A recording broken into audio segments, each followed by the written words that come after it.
Welcome back. You are listening to the home of forbidden romances. Prepare yourself, because tonight's story will leave you breathless. The glass of champagne shattered against the marble wall, but the sound was swallowed by the deafening silence of a heart breaking in real time. It wasn't the blood dripping from his hand that Valerian felt, nor the suffocating sterility of the private clinic he had just fled. It was the image burned into his retinas, a picture of domestic perfection that mocked his hollowed-out soul. Through the rain-slicked window of his black sedan, he had seen him. Kalen, his husband, the alpha who had sworn to protect him. Kalen was standing under the awning of a rival estate, sheltered from the storm, lifting a toddler high into the air. The child belonged to Lysander, the one Omega Kalen had loved before duty forced him to marry Valerian. And Kalen was laughing. A rich, deep, unburdened sound that Valerian hadn't heard in the 3 years of their cold, political union. He was laughing, vibrant and alive, at the exact moment Valerian's own world had turned to ash. Valerian signaled the driver to move. He didn't scream. He didn't cry. Omegas of the House of Thorn were bred for resilience, for poise under pressure, but biology was a cruel mistress. His womb was empty. The bond, usually a warm hum at the back of his neck, felt like a noose tightening with every mile they put between the clinic and the manor. The penthouse suite of the Vance Tower was a fortress of glass and steel, floating above the smog of the city. It was a cage, gilded and cold. Valerian walked in, his legs trembling. The air conditioning was set too low, or perhaps the chill was coming from inside his marrow. He walked past the living room, past the master suite, and stopped before the door at the end of the hall. The nursery. He pushed the door open. It smelled of lavender and new cotton. The crib, hand-carved from mahogany, stood empty in the center of the room. A mobile of silver stars hung motionless above it. Valerian walked over, his fingers trailing over the soft railing. He laughed. Valerian whispered to the empty room. The voice didn't sound like his own. It was a rasp of sandpaper over stone. I was losing you. I was screaming for him. And he laughed. The agony hit him then, a physical blow to the solar plexus. Valerian crumpled to the plush carpet, curling into a ball. He clutched his stomach, keen for the phantom weight that was no longer there.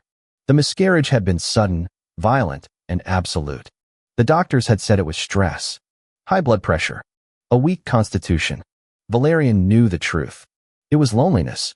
A pup needed the alpha's pheromones to thrive, and Kalen had been absent for weeks, chasing mergers and acquisitions, or so he claimed. Now, Valerian knew he had been chasing ghosts of a past love. He lay there for hours as the city lights flickered on below, a sea of uncaring stars. The sound of the front door unlocking cut through the darkness. Heavy footsteps echoed on the hardwood. The scent of rain, ozone, and aggressive pine, Kalen's scent, flooded the apartment. Usually, that scent made Valerian's knees weak, a biological imperative to submit and seek comfort. Tonight, it made bile rise in his throat. Valerian. Kalen's voice was deep, commanding, yet laced with a rare note of fatigue. I'm home early. Valerian didn't move. He heard Kalen moving through the rooms, the rustle of a suit jacket being removed. Then, the footsteps approached the nursery. Kalen halted in the doorway. The silhouette of the alpha was imposing, broad shoulders filling the frame. He loosed his tie, his silver eyes scanning the darkness until they landed on the curled form of his husband on the floor. Val? What are you doing in here without the lights? Kalen's voice softened, shifting from the tone of a CEO to something approaching concern. He stepped inside, reaching for the light switch. Don't, Valerian croaked. Kalen paused. You smell? Distressed. Bitter. Like burnt sugar. He took a step closer, his instincts flaring. Are you ill? Did the doctor call about the checkup? Valerian slowly sat up, his back against the bars of the crib. In the gloom, his eyes were dull, void of the usual spark that Kalen found so captivatingly defiant. The checkup, Valerian repeated hollowly. Is that what you think today was? Kalen frowned, sensing a trap but unsure of the trigger. I've been in meetings with the Lysander estate all day, Valerian. I haven't checked my messages. We finally secured the trade routes. It's done. The family is safe. Safe. Valerian laughed, a fractured, wet sound. You were with Lysander. And his child. Kalen stiffened. It was business. The child was present. It means nothing. I saw you, Valerian whispered, pushing himself to his feet.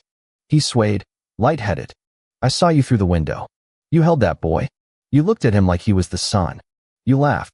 Valerian, you're being irrational. Kalen snapped, his patience fraying from a 14-hour negotiation. I played the part. I had to charm the Omega to get the Alpha's signature. That is politics. That is how I keep a roof over your head. You laughed. Valerian screamed, the sound tearing from his throat, raw and jagged. At 2 p.m. Do you know what I was doing at 2 p.m., Kalen? Kalen took a step back, stunned by the outburst from his usually composed husband. Valerian, calm down. Your heart rate. I was delivering our son. Valerian sobbed, the tears finally breaking the dam. I was alone in a cold room, screaming for you, while you played father to another man's child. The silence that followed was heavier than the grave. Kalen froze. His face, usually a mask of stoic indifference, cracked. The color drained from his skin, leaving him gray. What? He's dead, Valerian choked out, gesturing to the empty crib. He was born silent. Too small. Too weak. Because his alpha wasn't there. Because his alpha didn't want him. No, Kalen whispered, the word barely forming. He looked at Valerian's stomach, then at the crib, then at his own hands. Hands that had been shaking hands and signing contracts while his child died. That's not possible. The due date isn't for 2 months. My aide. He would have told me. Your aide? Valerian spat the words. I called you. The doctors called you. 3 times. It went to voicemail. Someone turned off your phone, Kalen. Kalen's eyes went wide. The memory flashed, his chief of staff, Marcus, taking his phone before the meeting. Asterisk, no distractions, sir. The Lysander deal requires absolute focus. I'll handle the domestic calls. Asterisk. A low, guttural growl started deep in Kalen's chest. It wasn't human. It was the sound of a wounded predator realizing it had been trapped. The scent in the room shifted instantly from pine to something dark, acrid, and terrifying. The scent of a murderous rage. Marcus, Kalen snarled. But Valerian didn't care about the aide. He didn't care about the politics. He walked past Kalen, his shoulder brushing against the Alpha's rigid arm. I'm leaving, Kalen, Valerian said, his voice dead again. I can't look at you. Every time I see your face, I see you laughing while I held a corpse. No. Kalen grabbed Valerian's wrist. It wasn't an act of aggression, but of desperation. His grip was shaking. Valerian, please. I didn't know. I swear on my life, I didn't know. It doesn't matter. Valerian yanked his arm back. He didn't have the strength to fight, but Kalen let him go, paralyzed by the weight of his own failure. You were happy with them. You should go back to them. Maybe that's where you belong. Valerian walked out of the nursery, leaving Kalen alone in the dark with the smell of lavender and the echoing silence of a life that never began. 3 days passed. The rain hadn't stopped. The city was drowning, mirroring the chaos inside the Vance Empire.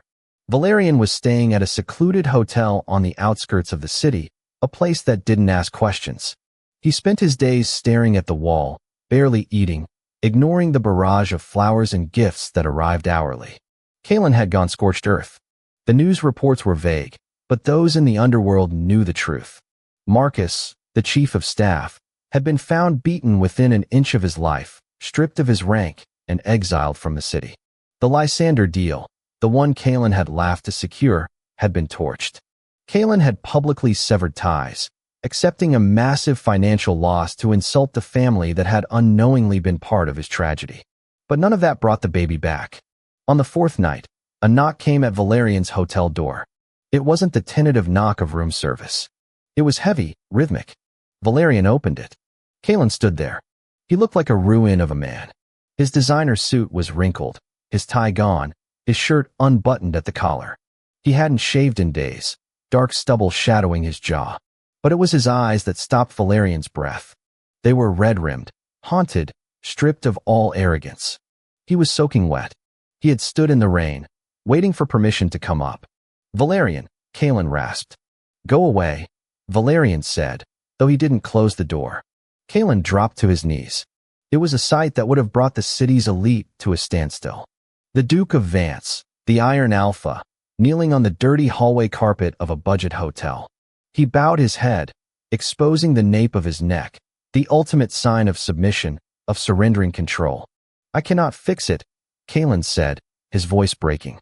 "I have destroyed the men who kept the calls from me. I have burned the contracts. I have donated half my fortune to the pediatric ward in his name. But I cannot fix it." Valerian looked down at the man who had always been a statue, a monument to power. Now he was just a man, a grieving father. "Why were you laughing?" Valerian asked, the question that still haunted him. Kalen looked up, tears mixing with the rain on his face. "Because for a moment, I imagined it was us. I saw the boy, and I didn't see Lysander's son. I saw ours. I was laughing because I thought I had finally secured a world safe enough for him to be born into. I was happy, because I thought I was coming home to you." The truth hung in the air, fragile and sharp. It didn't erase the pain. It didn't fill the crib. But it lanced the infection of betrayal. It wasn't malice. It was a tragedy of errors, a cruel twist of fate orchestrated by enemies and bad timing. Valerian's legs gave out, and he sank to the floor, sitting opposite the kneeling Alpha. "It hurts, Kalen," Valerian whispered. "It hurts so much." Kalen surged forward then, not as a dominator, but as a shelter.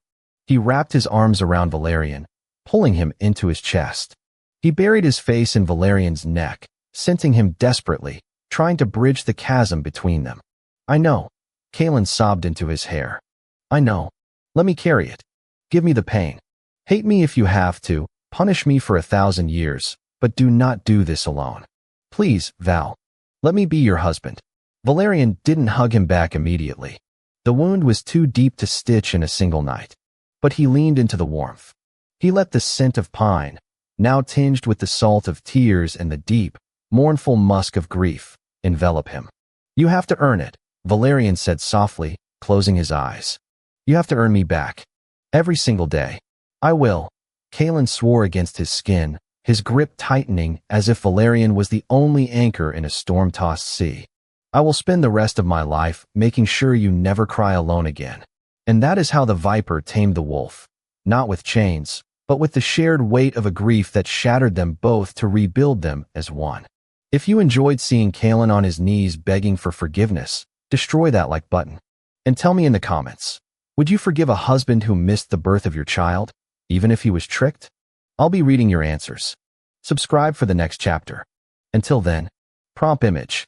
Prompt, masterpiece, best quality, high-res, 1.2.